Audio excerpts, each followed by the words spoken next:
Ladies and gentlemen of the world, I come to you from my home here in Houston, Texas, in the United States. My name is not of much importance as it relates to the topic at hand. Suffice it to say that I'm a son of the soil, or raizal as denoted by the Colombian Constitution, meaning that I'm a descendant of the original inhabitants of the archipelago of San Andres, Providence, and Santa Catalina Islands. I'm not a regular YouTube user, and this is my first video to be uploaded. The topic at hand is the current case being deliberated and discussed in the International Court of Justice in The Hague regarding the sovereignty of our islands and whether or not Nicaragua or Colombia are the rightful owners of our lands and the lands of our forefathers. We want it to be known that as a Christian community, we do adhere to that which is written in Romans chapter 13 regarding our submission to those who God has put in authority over us. However, we do question the legitimacy of such authority in exercising sovereignty over our ancestral lands, namely Colombia and Nicaragua. We do no less than the United States, wanting our voice to be heard clearly before the world, as we say, taxation without representation is tyranny. Colombia has taxed the rightful owners of these lands by giving concessions to the international fishing fleet to fish in our territories, with practices that have all but decimated our fisheries and coral reefs. These are the very livelihood of our native population.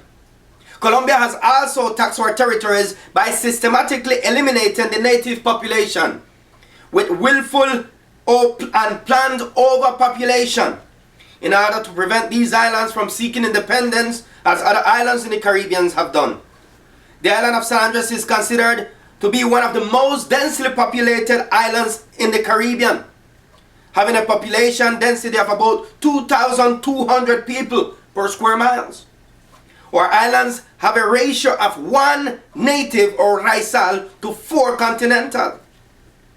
These numbers have brought great stress on the fragile islands and have put at risk the very survival and livelihood of the native population. Regarding Nicaragua, one paragraph should suffice.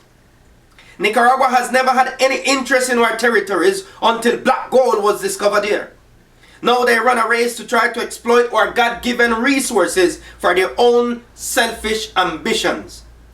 To the international community we say, will you stand by and watch as our inheritance is divided up, as if this was the 28th of June of 1919, when at the end of the World War I, the colonial powers divided up the world without consulting with the colonies to be.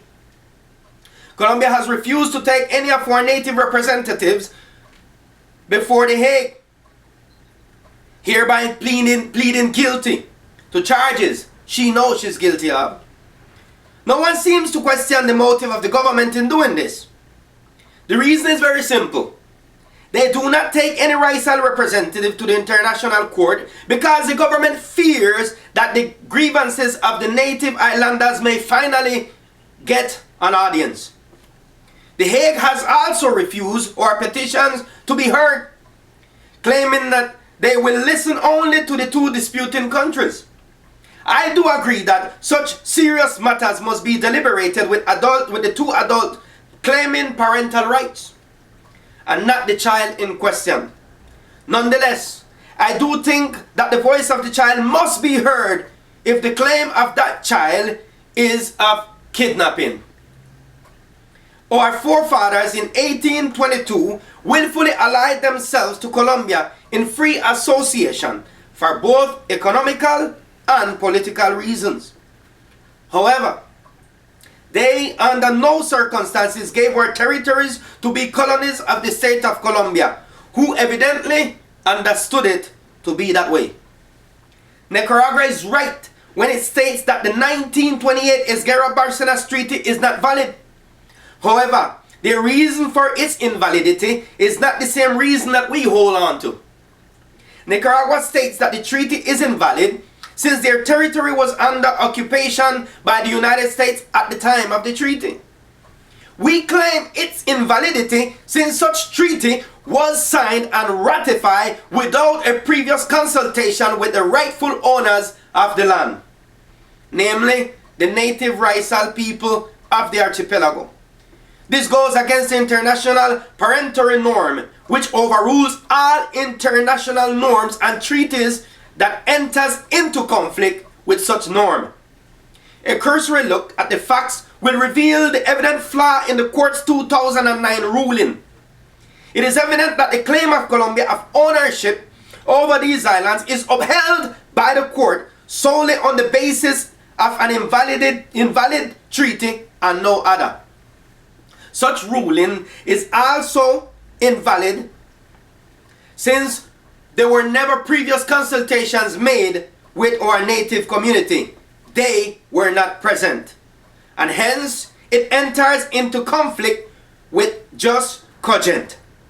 Therefore, we challenge the court to recognize that 11 years after the Versailles Treaty between the United States, Spain, France, and England, treaty that placed our islands in the hand of Spain.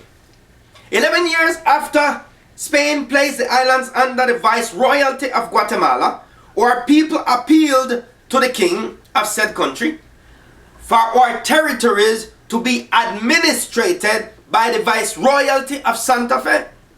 At this time, Colombia as a nation was non-existent, itself being a colony of Spain. The king, recognizing that our territories were a separate dependency, if you will, agreed to that which was requested of him. Colombia fully gained its independence from Spain in about 1819, and along with Venezuela, Panama, and Ecuador, became what was known as the República de la Gran Colombia. Now keep in mind that it was not until 1822 that the native islanders freely, once again, decided to ally their territories with Colombia. This is a historic fact that cannot be denied. It is also a fact that also proves that these islands were already being governed by our foreparents and that they were their sole possession, since otherwise they would not have been able to ally themselves with the newly formed country. They would have not had the freedom to choose who they would associate themselves with.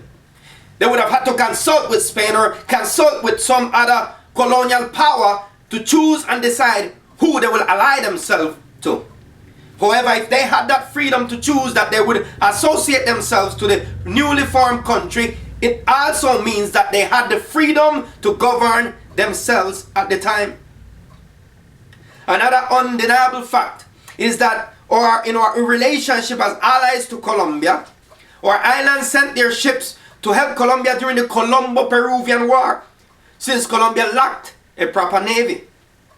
There in that war we lost many of our ships and the lives of many of our captains. Over the years, Colombia has practiced various sovereignty fits over our islands and created a plan to convert our islands into a colony. It is also a known fact that the Colombian government had a secret document which detailed its plans to keep our islands as their own.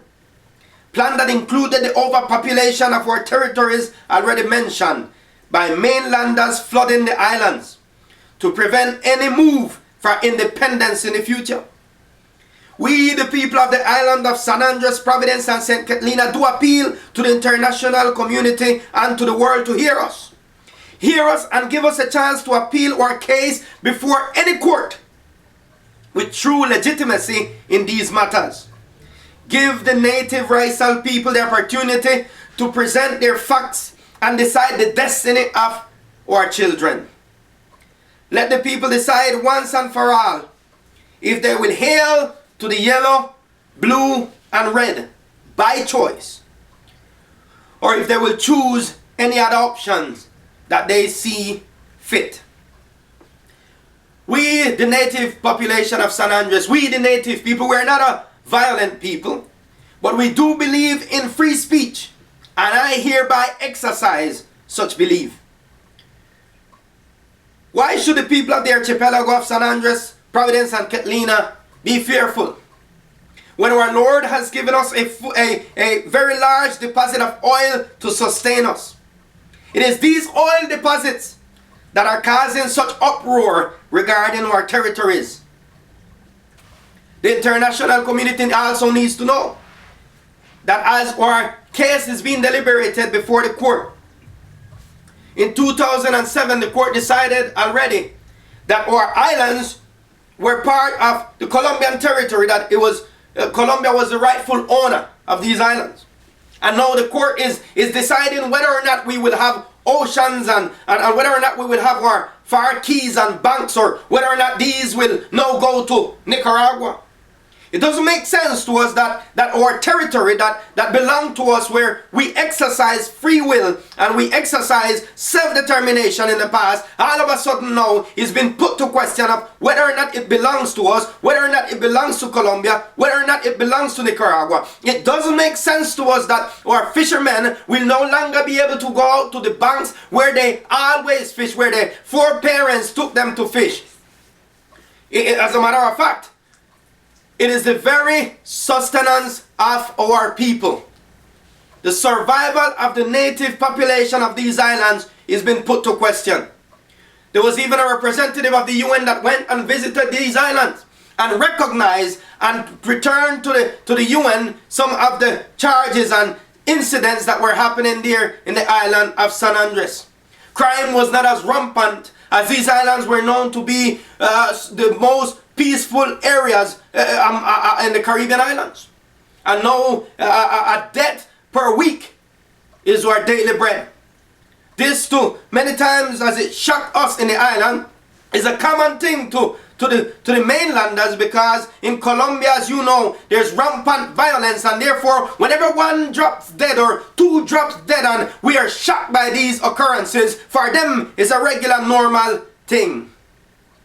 We appeal to the international community to pressure this court that it should reconsider and call forth true native racial representatives chosen by the people to decide the future and the destiny of our territories.